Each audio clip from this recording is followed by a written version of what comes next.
I'm not trying to be a buzzkill or frighten people. You just have to be realistic. Let me read to you something, and it's titled. It says, "This is the same every time, and how empires collapse.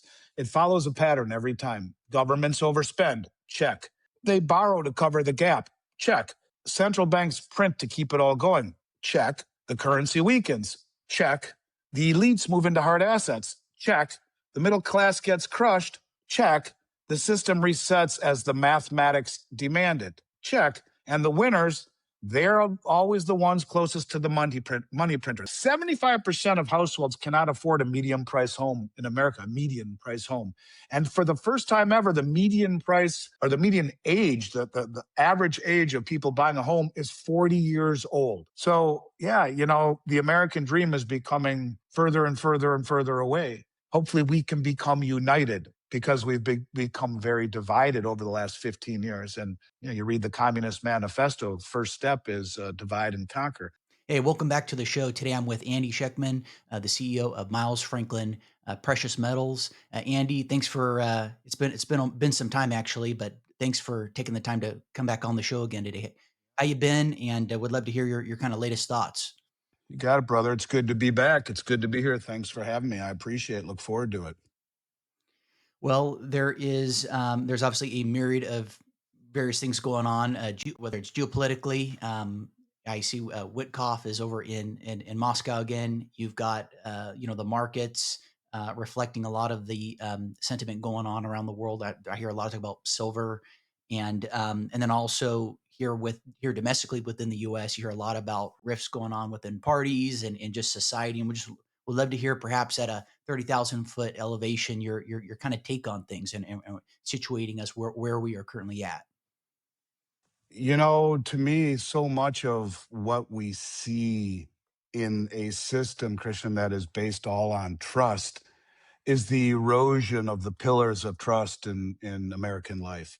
Whether you talk about government, the lack of trust within the government itself, the partisan politics, the Paul Pelosi's of the world being the best investor on the planet. These kind of things go unchecked.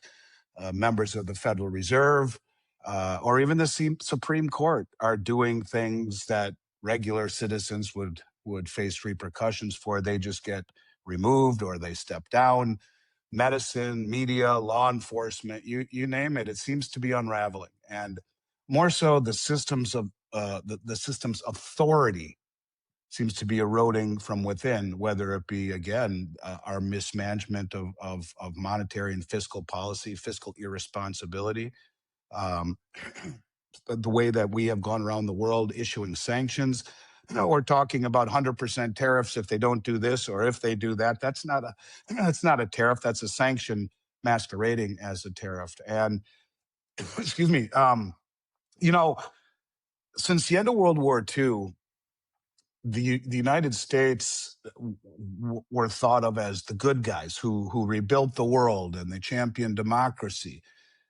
But it seems when you look at this country now, Christian, that the moral high ground is gone and it's undermined by hypocrisy, a rules-based order, while at the same time we break those rules ourselves and punish other nations for actions we take. For example, look at what we did with Russia. This isn't a statement on the Russia-Ukraine war, but we kicked them out of SWIFT. We took 5 billion basically of their U.S. treasuries.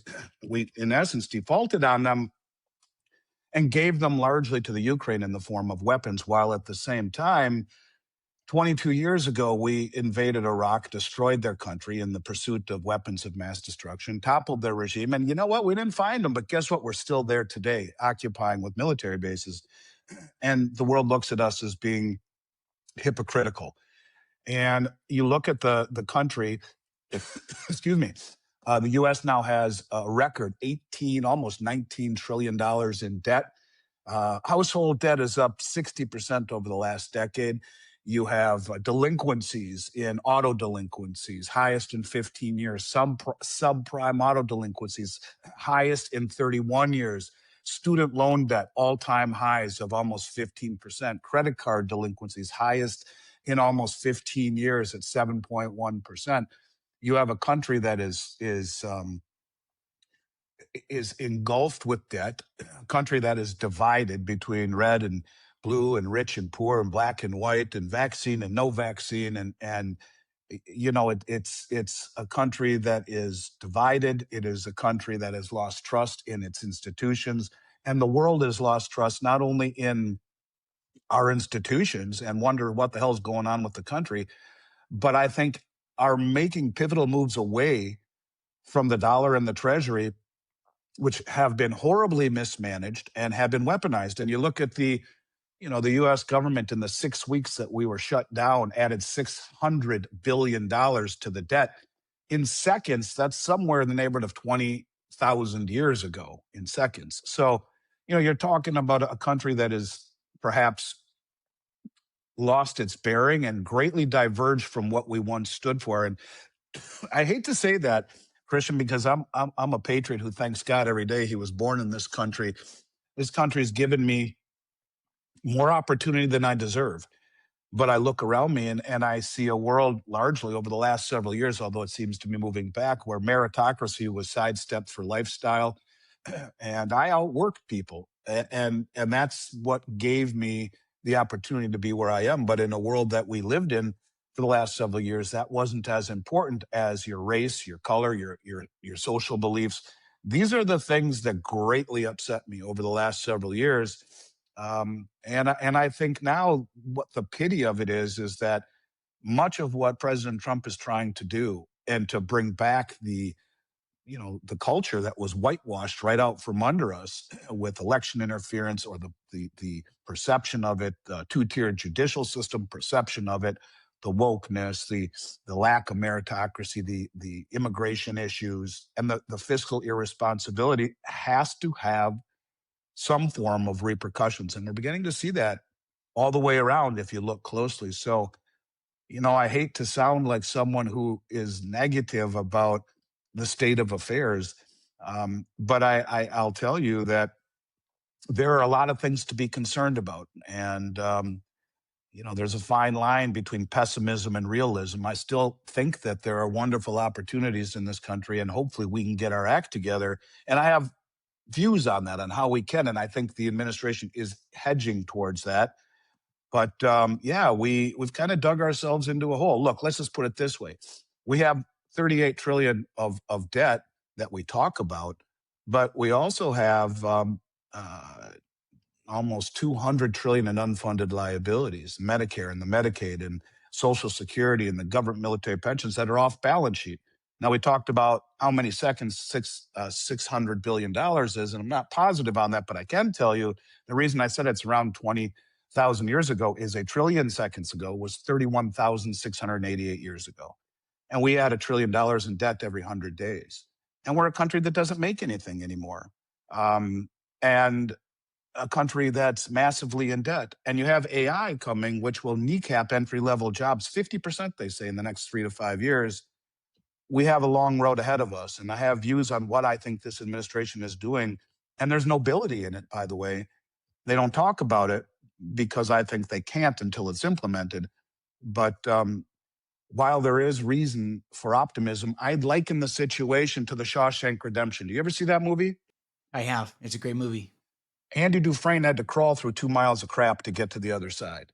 And I think that's where we are as a country right now. There is something to look forward to on the other side, but what's it going to look like getting through it? And I think there is a time when debt matters as the world reserve currency, or fiscal irresponsibility matters as the world reserve currency, where integrity and trust really matters as the world reserve currency that is no longer pegged to anything but trust. So if I had to break it down, Christian, to one word, I think there's an erosion of trust. One last point, you're even seeing that in the banking system now, right?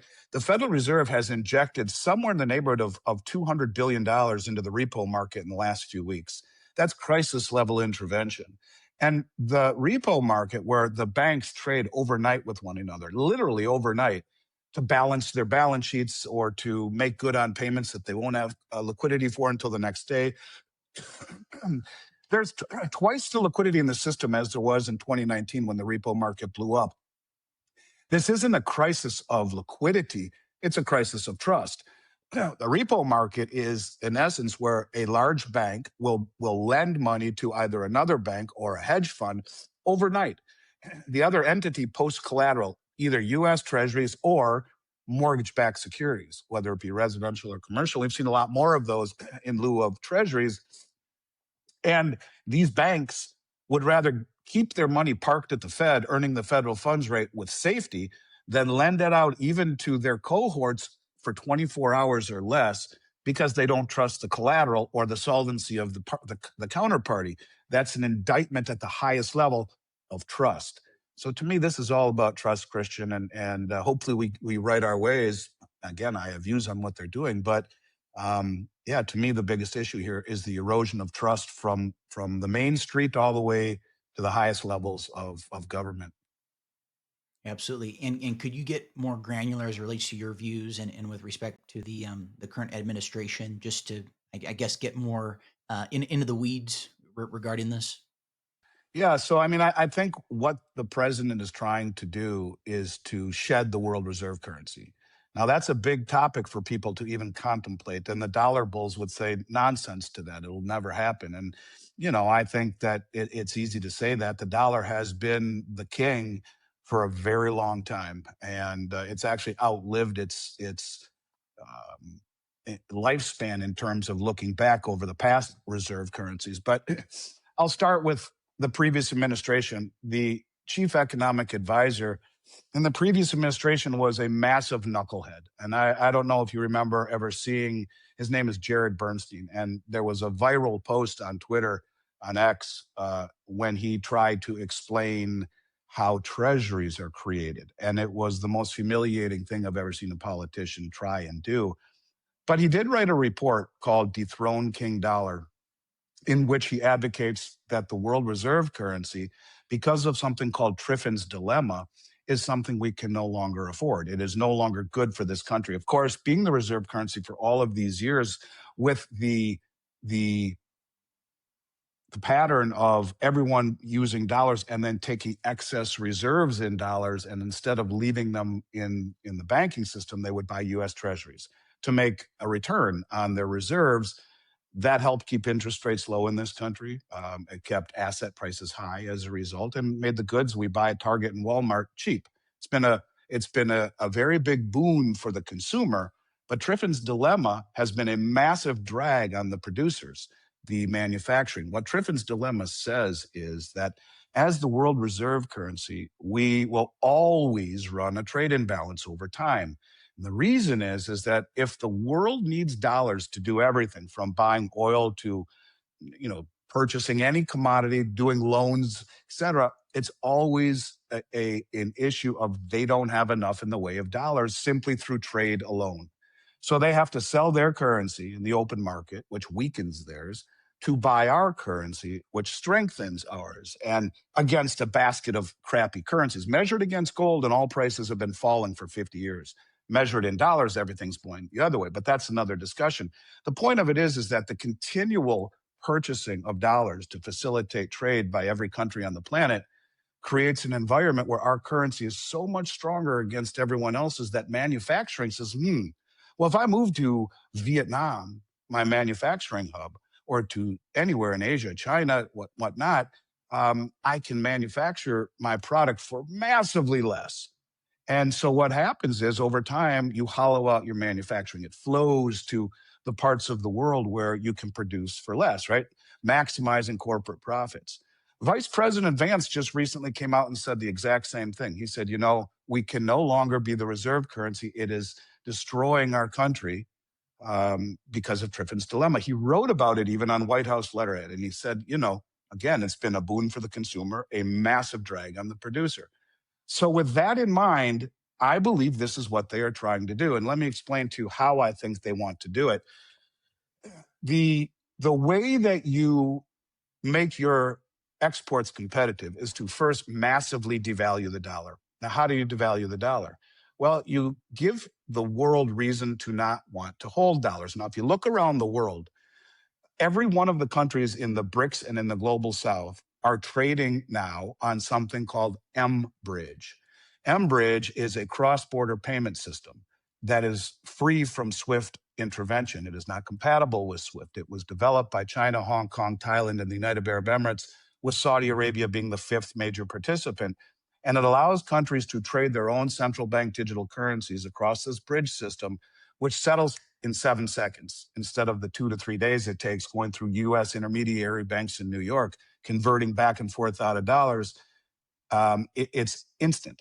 Now, these countries, we just saw a trade just the other day. It's fully operational. China traded with the United Arab Emirates.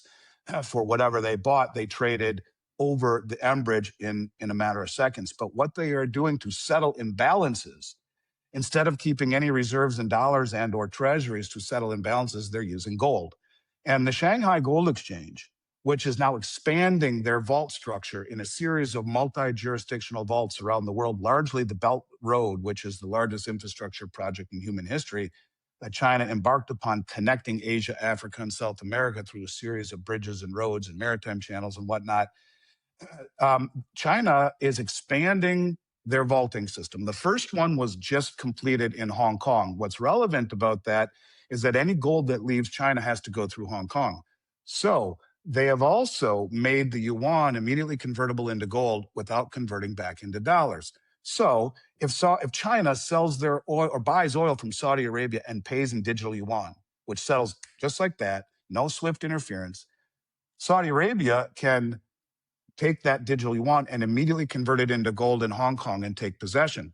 But I mentioned that they are expanding their infrastructure. The second vault is under construction right now in Saudi Arabia. Now, that's a big deal.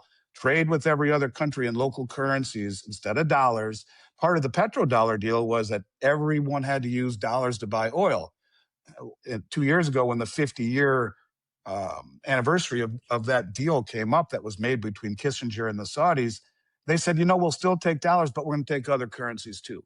So in this example, they sell oil to China for digital yuan and settle imbalances in gold, take possession of the gold right there in Hong Kong, soon to be in Saudi Arabia, and soon to be in a series of vaults all through the Belt Road, through Asia and Africa, that will connect already with the vaults in Shanghai, Dubai, Moscow, St. Petersburg, Singapore.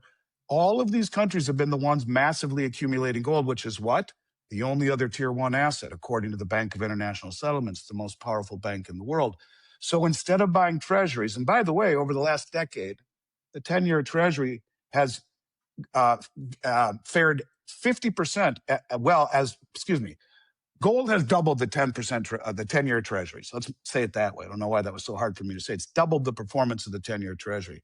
And so instead of holding treasuries, which can be weaponized and mismanaged in terms of fiscal and monetary policy through inflation and carelessness, these countries can sidestep it. Because remember, the petrodollar deal said, you'll take dollars for oil and any excess reserves you'll put in treasuries. That was the deal.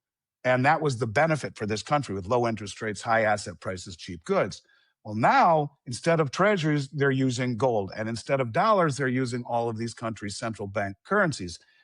Sergei Lavrov, the Russian foreign minister, said anyone that wants to use the new BRICS payment system, except for the UK, the European Union, and the United States, they can do so. They're opening it up to the majority of the world. And when you throw in the Belt Road, which is already 75% of human population, along with BRICS, the Shanghai Cooperation Organization, and the Eurasian Economic Union, and the members of the Asianic members in China and Southeast Asia, who have just signed up to the bridge network. By the way, they have those Asian countries have doubled the population of the U.S., 800 million people, and they represent about 35% of global GDP and the largest trading partner, the Chinese, by far. All of these countries will not use dollars to settle anymore, and or to purchase, and or treasuries to hold reserves. And so gold is taking the place of the treasury over there. And that's why all of these countries are rushing to buy commodities, because they understand the significance of commodities versus paper promises by a government that will take them from you, sanction you if they don't agree with what you're doing. But on this side, it's different. All right, so we know what's going on over there. On this side, if you wanted to first bring back gold to have a system that's tied to gold, you need to get it all back here. So the first ruse was Trump's telling everyone that there were tariffs that he was going to levy on gold. Now, the LBMA, the London Bullion Metals Association, and the COMEX, you have the European commercial banks and the United States commercial banks, and they trade back and forth metal between the COMEX and the LBMA through a vehicle which is called exchange for physical, where you can exchange a paper contract for the bar and send it back home. And it goes back and forth all the time. So these banks said, we need to get all our gold back in case we get requests for delivery on all of our short positions. Send it back because of these tariffs. Don't worry, it'll all come back. I was screaming since last November, that's not true. He's reshoring the gold. He's reshoring the gold. Since November of last year when he won the election, even before he took office, we've become the largest importer of gold in the world. We've always been a net exporter. Billions and billions and billions and billions of gold and silver have come in every month for the last year. Really strange. So number one, first step, reshore all the gold. Tell everyone it's tariffs. It ain't tariffs. It's reshoring, right? And I believe there's a high probability it will be at the expense of the European banks who are massively short in London, massively short. They're expecting maybe to get that gold back in case some of these countries, which have been standing for delivery for the last 4 years, continue. And we're seeing huge delivery requests and problems around that. Ain't going back. The second step is create something called the Genius Act. And the Genius Act was passed recently. And this is a diabolically genius plan. What the Genius Act says is that anytime money moves, pretty soon, once it's fully implemented, it will move on a blockchain network. So you can say goodbye to checks and goodbye to wires. This will settle like Venmo and Zelle. You're in a Ford dealership and you need to buy a new Ford. You don't have to go to the bank to buy your F-150 and send a wire. You can do it right there like you do Venmo. It's in your account. Boom, done. So this blockchain network will move with, on that blockchain network will be stablecoins. Stablecoins, this is a stablecoin legislation bill, says that anytime dollar moves, it will move via stablecoins on a blockchain network. Now, the stablecoins, which are highly legislated and regulated, will be backed primarily by U.S. Treasuries, okay? Short-term treasuries up to 2 years. This gives synthetic demand for the short-term treasury instead of organic demand where people want to own our treasuries. Anytime anyone in the world moves US dollars, it will move via blockchain pegged to stable coins backed primarily by US treasuries, okay? Those treasuries, the interest on those treasuries is not transferable. I'll get to what that means in a moment. The primary beneficiary of this, now all sorts of corporations will issue their own stable coins backed 1-to-1 to the dollar, backed primarily by US treasuries, pushing interest rates low on the front end, right? Giving synthetic demand and money to run the government's fiscal irresponsibility. So the primary, finish that thought, the corporations like American Express and Visa, they'll all have stable coins, but they'll all be tied to treasuries. The primary benefactor of this will be a company called USA Tether. USA Tether is an offshoot of Tether. It's a new company tied to it. It's a subsidiary of it. Right now, Tether holds more gold than just about anyone in the world other than a central bank, almost $13 billion worth. USA Tether, the CEO of this new division, is a man named Bo Hines. Bo was Trump's crypto czar until August. He is benefiting from the rules he implemented. And if I had to guess, there's a wink, wink, nod, nod there that you're going to give us this stuff, but let me tell you how it goes. So you buy a new car, you pay for it. Those stable coins are burned. They're gone. The interest on the treasuries that were backing those stable coins is not transferable to you or the car dealership. Tether holds them. Tether is buying gold with the proceeds of those, the movement or the profit in the treasury holdings. Instead of buying more dollars or more treasuries, they are buying gold. Now, and Bitcoin. And I believe one of the Russian foreign ministers said the US is going to screw the world. They're going to put all their debt in the cloud and pay for it that way. What he was saying is exactly this.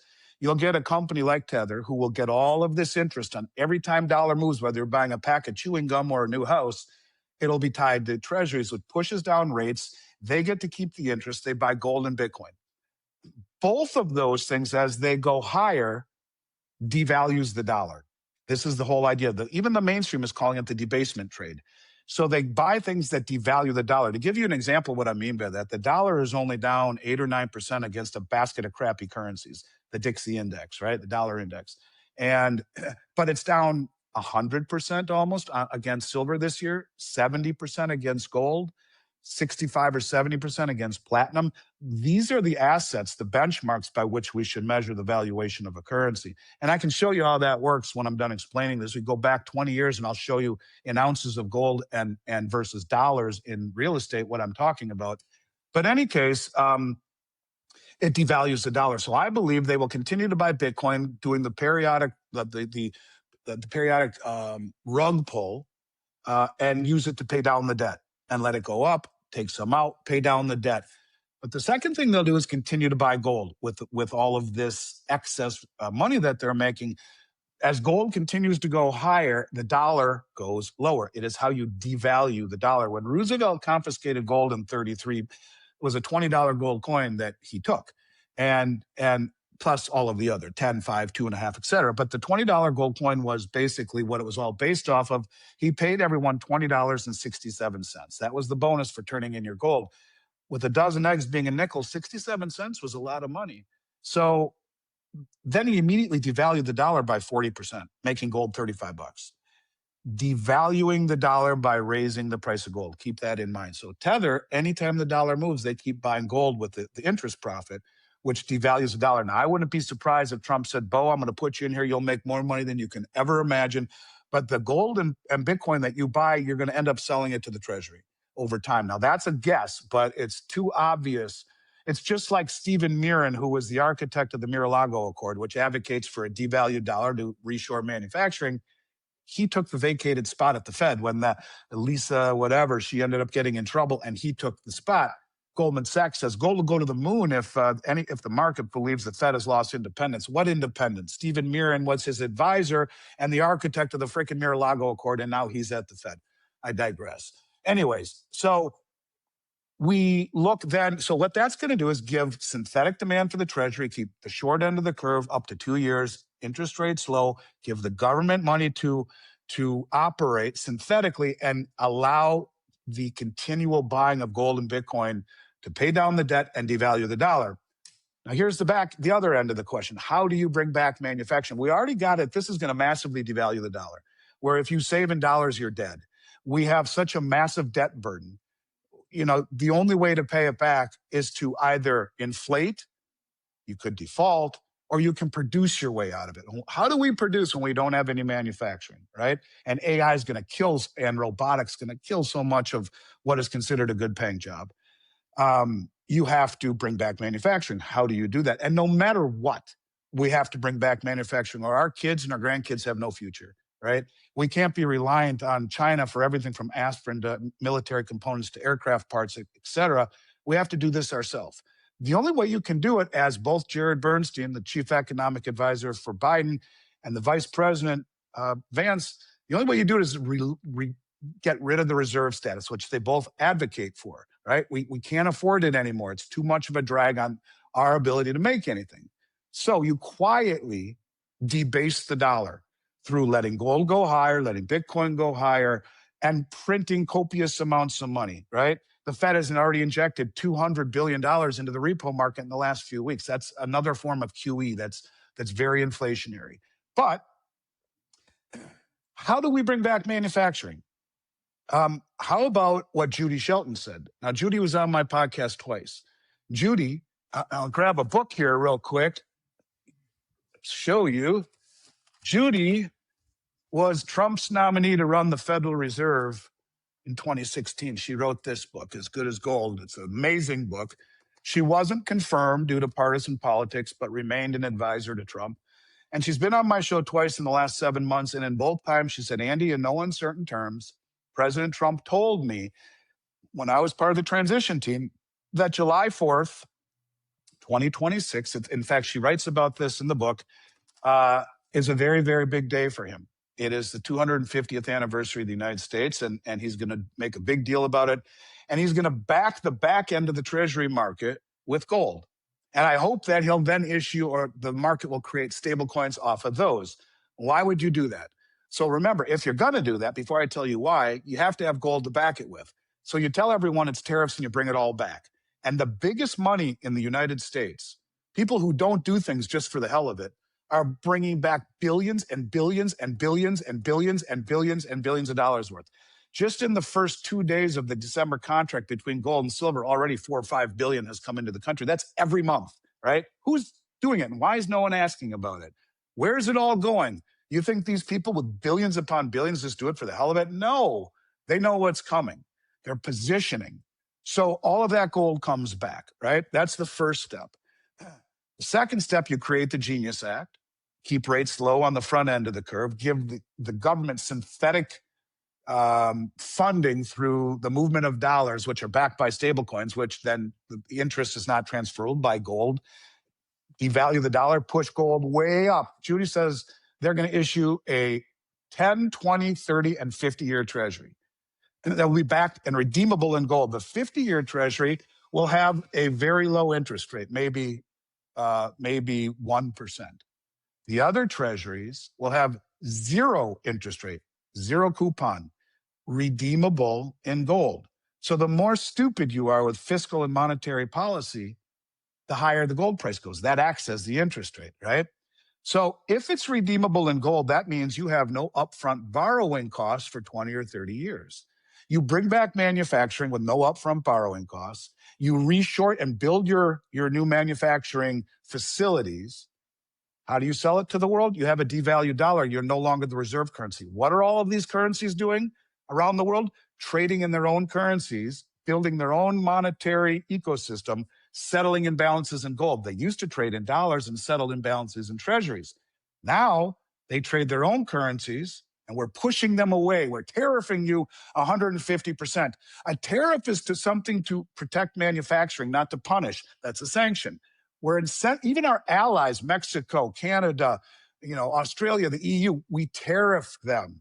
We're pushing them away. The European Union and India just set up a cross-border payment system that SWIFT is not involved with just last week. Even our allies are doing it with the BRICS nations.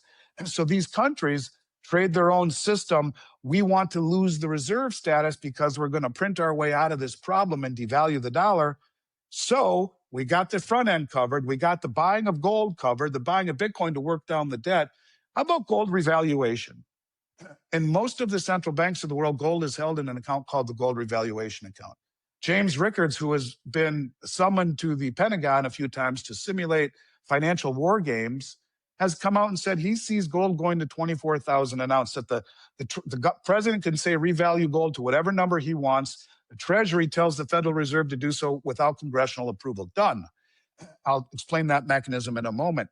Every $4,000 increase in the price of gold would give the Treasury general account $1 trillion free and clear. It's an accounting gimmick, completely an accounting gimmick. Judy said he's going to do it. He'll revalue gold. It would benefit every central bank in the world. They've been buying it hand over fist since 2017, all of them. They're the ones pushing the price higher. They know what's coming. So you bring it back. You reshore all the gold, right? And then you revalue it, but you let it move up organically first, as it's been doing, outperforming every traditional asset around. And then at some point, you revalue it. Now, the president would tell the Treasury Secretary, revalue gold. Now, the way Jim Rickards gets to 24,000, he takes the gold that we supposedly have at Fort Knox and the West Point Mint and the Denver Mint, which hasn't been audited since 1953, and you divide it into M2, and he comes out with 24,000. Now, gold's already over 4,000. That would add $20,000 to the price. That would mean every 4 is 1. The Treasury would get $5 trillion free and clear. How would that happen? The Treasury would issue gold certificates to the Fed as collateral. That gives the Fed a claim on the dollar value of the gold, not the gold itself. That belongs to the American people in the Treasury. They print $5 trillion and give it to the Treasury, which is an accounting gimmick, massively devaluing the dollar, debasing it, because you keep printing and printing and printing it. Every dollar that's created makes the ones in existence worth less. So now they have $5 trillion free and clear in a massively devalued situation to pay down the debt or do whatever they want with. Gold goes way, way, way higher. You back the back end of the Treasury market, redeemable in gold, no interest, zero upfront borrowing costs. You bring back your manufacturing at no upfront borrowing costs. You push everyone away and get rid of the reserve status by defaulting on it, a soft default, providing integrity with blockchain and gold backing and redeemability on the Treasury. You now have, in essence, an environment where you have your products, your manufacturing brought back into a very, very debased dollar and massively higher gold price, which is what debases the dollar. And you can maybe sell your manufacturing to the globe, relinquishing the reserve status so that everyone doesn't need to buy dollars in order to buy oil. They can buy it right from Saudi Arabia in their local currencies and settle imbalances in gold. If Saudi Arabia doesn't want to hold, a Brazilian real, they can trade that instantly through the Shanghai network in all of the vaults they're building around the Belt Road. Instantly, the next one in Saudi Arabia, instantly, it's converted into gold. And that is where we're going. See, because I think if we don't bring back manufacturing and we're 200 trillion in debt, do you know that Ray Dalio just came out and said 60% of this country has a literacy rate below that of the sixth grade? We're dumb. We're uneducated. We're broke. We're insolvent from the homes up to the government, the highest level. We're broke. We have an indebtedness situation that continues unabated.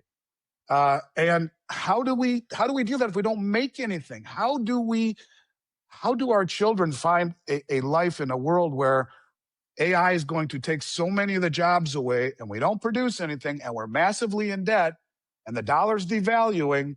The one side effect of this plan, I think, would be universal basic income, where you would have the president step up on a stage and say, look, we messed up a good deal. We need to implement universal basic income for a few years until our manufacturing is back, because food and items in the stores will be very expensive and the shelves will be bare for a while until we're able to produce all of this stuff ourselves. But I'll tell you, as a matter of sovereignty, national security, and just common sense, we have to be the engine of manufacturing and growth and ingenuity. If we don't, you're going to have a hollowing out of this country to the nth degree. You're going to have very, very wealthy people and very, very poor people, and the wealthy people will be through the massive savings and benefits that AI will provide at the expense of millions and millions of jobs. So that's my thesis. I know it was long, but the bottom line is, if you save in dollars, you're destined to go broke, if I'm right. And if you're not a contrarian, you're going to be a victim. And I say that to you. I have looked at every single angle, everything I see so far, from Bo Hines and the stable coins to the reshoring of gold, to the comments from Vance and Bernstein about losing the reserve status, everything, to pushing everyone away with tariffs. Everything tells me this is his plan. The nobility of it is that this is what he wants to do. The pity of it is that everyone thinks he's an idiot because of it, and he can't tell the world what he's trying to do because we'd be crowded out of what we're trying to do too quickly. So I do think that ultimately this is a game where we will lose the reserve status at the expense of bringing back manufacturing for our children and our grandchildren. That is the light at the end of the tunnel that Andy Dufresne had to crawl through. You got to get through it, and that's going to be at the expense of much higher prices and inflation. You save in dollars, you're in trouble. You save in assets, you're not. Wow, I'm just totally glued. I've just been absorbing absorbing everything you've been dispensing. I was on X earlier, right before I went on, and someone posted a picture. Of course, you never know what's real or AI or what have you, but it looked pretty legit. It was a lady who appeared to be working at, or she must have been like a manager or something at like a fast food place, and she had the baby. I don't know how that works or what have you, but the caption was "failed state." And it just had me thinking, and as it relates to what you're espousing, the nature of things today in society. And I've seen it and have observed it, and whether that's my friends in Newport Beach, cutting back on their expenses, to people in the landscape industry, just workers. I mean, you definitely see it all around. And Yeah, really the bifurcation. I've heard some said it's not left or right, it's top down. Some, some have speculated. Um, It's a you know, K-shaped economy right now where the rich are getting richer because they own assets, and the poor are getting poorer because they don't own assets. And this is basically a theory that the people closest to the money benefit disproportionately. The ones that have the money are able to buy assets, and they don't need any more cash, so they buy assets. They buy precious metals, they buy stocks, they buy crypto, they buy cars, they buy homes. Those appreciate where the cost of living at the same time goes higher, but their assets are appreciating at such a dramatic clip they don't care. This is why the rich get richer and the poor get poor. It's a K-shaped economy. do you see? I mean, obviously, you've made the reference to Shawshank Redemption. Getting through through that tunnel, or that fill in the blank thing he had to go through. Do you see? I mean, do you see more like civil strife? I mean, obviously, we saw the National Guardsmen. At least one of them was killed, unfortunately. Do you see more of that? I guess spreading, or metastasizing, so to speak, and then the pendulum, things get, things kind of swing back into a more of a traditional kind of our grandparents' generation, who had to go through the Great Depression, and kind of the bootstrapping and mindset ideology that they derived from that experience. Yeah, I do. I mean, I think when people lose everything, they lose it. And when you see the cost of goods and services going up as high as they are, the funny thing is we're lied to by the Bureau of Labor Statistics, the BLS. You should just cross out the L and say it's the BS, the information that comes from it, or the CP lie. I mean, the CPI, they tell us it's only 3%, but it strips out food, energy, and housing, the things that are going up more than anything. And, um, John Williams of Shadowstat says, no, the real inflation number is 11%, measured the way it used to be before they made all these changes to coddle an inflationary system. But yeah, I mean, you have the rich getting richer and the poor getting poorer, and that's right. I think you will see class warfare, great resentment, uh, people just losing it. And you saw what happened when the Trump administration talked about cutting food stamps. Well, imagine what would happen if the whole world in the whole United States, the inner cities woke up to no entitlements, no food stamps, no welfare checks, no unemployment checks, because we're broke. So we're borrowing money or creating money out of thin air to pay these programs that we can't afford. And, the Congressional Budget Office, which is a nonpartisan think tank in Washington, says by 2031, 100% of every bit of tax revenue will go just to pay the interest on the debt and mandatory entitlement, which is off balance sheet, like Social Security and Medicare. Um, that means things like military will have to be discretional. We'll have to borrow everything from military to food stamps. And at some point, the world is going to stop taking our treasuries. I know, let's create the Genius Act. That will give synthetic demand for it and then peg the back end to gold to give it demand. This is going to create a very big problem. This is the Shawshank Redemption. There is no way to get through to the other side without paying the bar tab. And, there is no easy way. Look, when you're the reserve currency, debt matters. And I think it's beginning to matter. And so if you debase the dollar, look, the Fed hasn't gotten even within 50% of their target, below 3%. So they're 50% away from their target. And yet they're now pivoting and lowering rates and injecting money into the repo market and going to quantitative easing and ending quantitative tightening. So they're giving up on inflation in pursuit of the labor market. They're late as usual, and that means that the already high inflation will get even higher, stickier. Um, and unemployment, I don't think, has even begun to get bad. My son, who works for me now, was working at Price Waterhouse out of college as an accountant. He was getting paid almost 80 grand a year to analyze a balance sheet of a real estate investment trust. What do you need a kid to do that for when AI can do it like that for free without the issues of paying 80 grand and benefits and bonuses and all that stuff?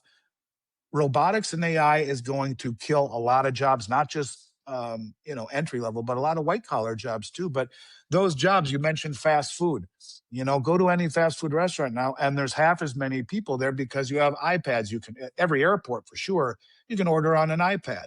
And so it's going to change the landscape. So yes, there will be, I believe, that kind of an issue, because for 30 years we suppressed interest rates, and suppressing interest rates created distortions in all sorts of asset prices. And those asset prices haven't found reality yet in an environment where interest rates are forced to rise through lack of demand. If not, the Fed has to create an environment that fosters demand, and hopefully gold does it. Genius Act takes care of the front end. Otherwise, who in their right mind would buy a 10-year treasury from this country paying 4% when inflation and money creation is running way higher than that? The dollar's down 9 or 10% this year against gold, but it's down, against the dollar index, down almost 100 against silver and 70 plus in gold. People say, well, how does that work? Let me put on my glasses and show you in real time what I mean by that. Let's go back 20 years to 2005. Make it easy. Price of home in 2005, the average price of a home in 2005 was $283,000. All right, remember that number, 283,000. All right, price of gold in 2005 was $428.50. Okay, $428.50. So you want to buy that house in 2005, 283,000 divided by 485. 583 ounces it would have taken you to buy that. 583 gold eagles, you buy your house, average house in America 20 years ago. Today, those 583 ounces are worth $2,462,000. The average price of a house today is, just a second. Come on, average price of, boy, of course, my phone stops working when I need it.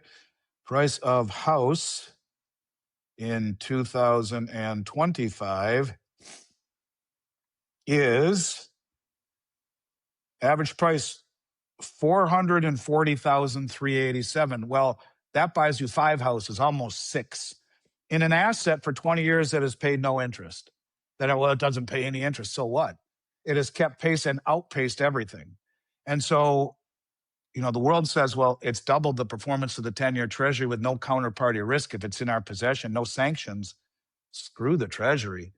But for you here watching this, if you had held gold under your mattress for the last 20 years, earning nothing but dust, it buys you 5 homes. Now, your house has doubled in dollar value. Great. So the price went up in dollars, but it is deflated 5-fold against gold. So gold is the measuring stick. So when you let gold go higher, you're devaluing your dollar. We've all been fooled into thinking the dollar's value is measured against a basket of crappy currencies. But all of these currencies need to buy the dollar because it's a reserve currency. Remember what I said, Triffin's dilemma. They have to sell their currency to buy ours because we can't give them enough through trade alone. Devalues their currency. We're measuring it against the wrong measuring stick. It's like the New York Yankees measuring their success against a team of or a league of Babe Ruth players, or Little League. Babe Ruth League, Little League. After Babe Ruth comes after Little League. People didn't play baseball. But my point is, it's the wrong measuring stick. So yeah, I think it's going to get much, much harder. And if we go down this road of a debased dollar, basic necessities will become much more expensive. And the byproduct would then be universal basic income, where people need it just to keep food on their table. But have no fear, manufacturing is coming back, and you too can have a job. I think that's where we're going. If we don't, we will either hyperinflate or default. There is no other way out of the problem, period. And the world was to dump treasuries. And if they do it in unison, like Japan is doing right now because of the yen carry trade blowing up, there's $1 trillion in U.S. treasuries that they are selling right now. They are our biggest creditor right now. China has had at 1.2 trillion in treasuries. They're down to 700 billion. They're all selling treasuries and buying gold and other assets, which de-dollarize softly. And people say, why not just do it all at once? You blow up the entire system. Interest rates spike, the dollar collapses, and all of those treasuries that they have just get clobbered. So you have to do it little by little and, you know, methodically, systematically, slowly, and they're playing the long game. And that's about de-dollarization and accumulation of assets. Same thing people should be doing here. Taking your dollars and buying assets. That's how the wealthy become wealthy. They have it in assets and not in big bank accounts, in assets that they have. And that's what the central banks are doing too. So yeah, there will be, I believe, that societal strife for sure. And hopefully it doesn't last long. Hopefully we can become united because we've become very divided over the last 15 years. And you read the Communist Manifesto, first step is divide and conquer. Who knows? Maybe Klaus Schwab was onto something. You'll own nothing and be happy. Um, there are always bigger premises and bigger things that we don't know about at play, but maybe Trump is pushing back against those things. And there is a popular theory out there, not saying it's mine, but that he is pushing back against the European aristocrats, the old money. One theory to explain that would be when he just recently released the Epstein files, he specifically mentioned JP Morgan. Well, what is Trump trying to do? He's trying to take back money creation from the Federal Reserve and give it to the Treasury through stablecoin issuance. A lot of people will tell you that's what got President Kennedy killed. He wanted to take money creation away from the Fed, and he issued silver certificates. That I have a bunch of them. They immediately went out of, they didn't do it when he got killed, but he wanted to take money away from the most powerful bank on the planet, or banks on the planet, and give it to the Treasury. That's what Trump is trying to do. So by specifically outing JP Morgan, which many would say is the old money that owns part of the Fed, he's challenging them, pushing back. At the same time, all of the gold and silver that have come back from the London Bullion Metals Association has put the LBMA in their lowest amount of silver that they've ever had in the history of the exchange. And they are very close to defaulting, a lot of people think. They are a T+1 settlement market. T is trade day plus 1 to settle. On the third day, the bars that you have contracts for should be moving back. Thing is, they have 2 billion ounces in contracts that could stand for delivery, standing against a stockpile of silver that they call the float of 140 million ounces. What could possibly go wrong? So now they say it's T plus 8 weeks because, sorry, we have a shortage of manpower and trucks at the Bank of England. You could say he's doing that to them, too, to bring down the European banks and the Bank of England if there is a default over there. At the same time, all of the metal came back here to cover the short positions, perhaps, of the US banks. So there's a fine line between conspiracy and reality. But the point of it is that if he is trying to do this and push back against the swamp, like he always said, going after the banks, the big ones that are the Federal Reserve in essence, taking money creation away from the Federal Reserve and giving it to the Treasury with stablecoin issuance, it would be a step in that direction. And then possibly putting the heat on the Bank of England and all of the banks that are massively short at the LBMA, where there's been massive deliveries out of the LBMA. It's tariffs, don't worry. No, it's not. It's backing our system. And then they just reclassify silver, the US government did a few weeks ago, as a critical mineral. What? The US government just classified silver as a critical mineral. They put a policy and national security under a floor underneath the price. European Union, by the way, did it in 2023. China just did it in response to us and said, by the way, we're one of the largest exporters in the world. We're going to massively curtail that, and any ounce of silver that leaves China has to be permitted through Beijing. So it's a resource war right now, a slow resource war that is growing.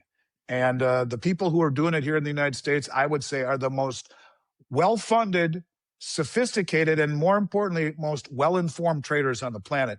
They are front-running what is coming next. You own gold and silver not to get wealthy. You own it because it is wealth that has sidestepped every pandemic, 2 world wars, German hyperinflation, the Great Depression, everything. And here we have the central banks and the biggest money in the United States, the institutional traders who are mum is the word, quiet as to who's doing it, who's bringing it all back. And they're showing you with their actions that gold and silver are worth a lot more than the dollars used to purchase it. Absolutely fascinating. I'm just like as I mentioned earlier, I'm just taking it all in.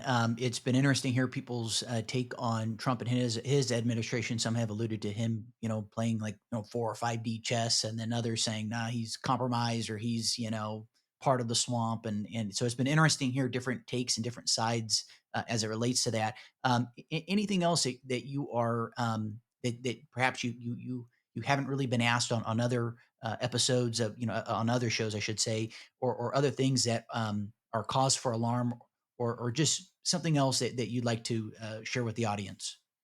Well, I think that when you talk about, again, I'm not trying to be a buzzkill or frighten people. You just have to be realistic. Let me read to you something, and it's titled. I'll put my glasses on because I can't see if I don't. It says, "This is the same every time, and how empires collapse. It follows a pattern every time. Governments overspend. Check. They borrow to cover the gap. Check. Central banks print to keep it all going. Check. The currency weakens. Check. The elites move into hard assets. Check. The middle class gets crushed. Check. The system resets as the mathematics demanded.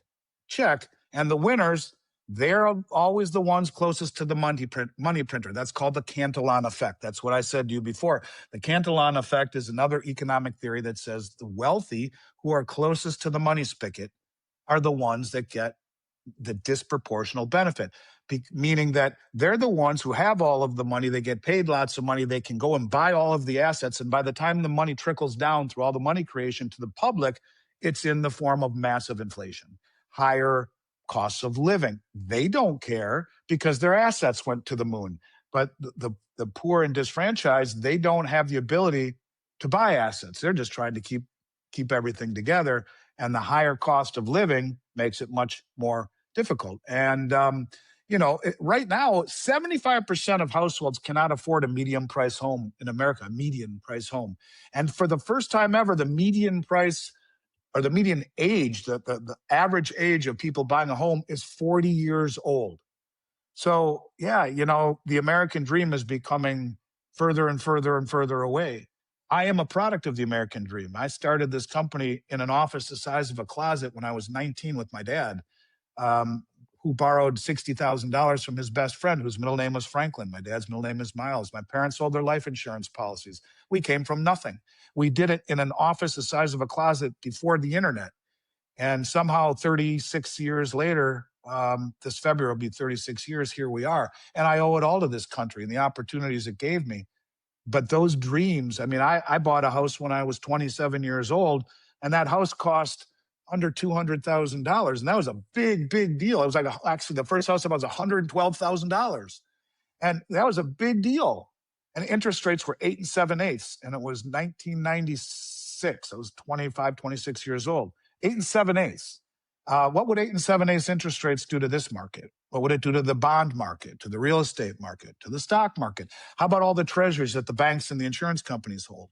And so, a market where interest rates have been suppressed forever creates all sorts of issues. It creates, dislocations in asset prices and misallocations of resources and capital. And we're paying the price for it right now. So, yeah, I think, more than anything, if people take away anything from this, it is that as often as you can, buy assets, even if it's an ounce of silver or, a little bit of crypto, whatever your asset is, it's best to save in assets instead of saving in dollars.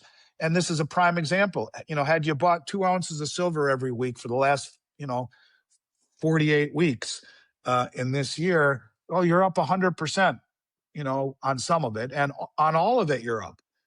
But in the dollar terms, you're down 10% against the dollar index, almost 100% against silver from the beginning of the year. So the point is save in assets. This is the Cantillon effect. Your assets go up as the currency weakens from within. So that's the only thing I want people to take away more than anything.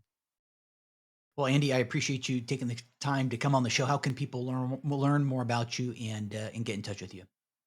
Right. So we have our own YouTube channel, and it is Miles Franklin Media. Michelle McCory works with us. She's fantastic. And we have an amazing lineup of people. And the best way to get our pricing, you can go to our website where we only list pricing up to a very small amount. But if you request our price list or any questions you have on anything from precious metals IRAs to anything you heard here or anything in between, send us an email at info@milesfranklin.com, info at milesfranklin. Tell us you heard us on this show so we know where it came from. If you just want our price list, which will be as good or better than anywhere in the country, we only update it twice a week. If you find better prices from a major supplier, let us know. We typically can match it, often even beat it. But our prices will be as good as anyone right from the get-go for the most part. Out of at least 98% of the companies out there. And we'll send that to you with no obligation. If you want to be contacted, put your phone number down. We'll do so. Otherwise, we won't even contact you. We'll send you whatever you need. We'll answer your questions with no obligation.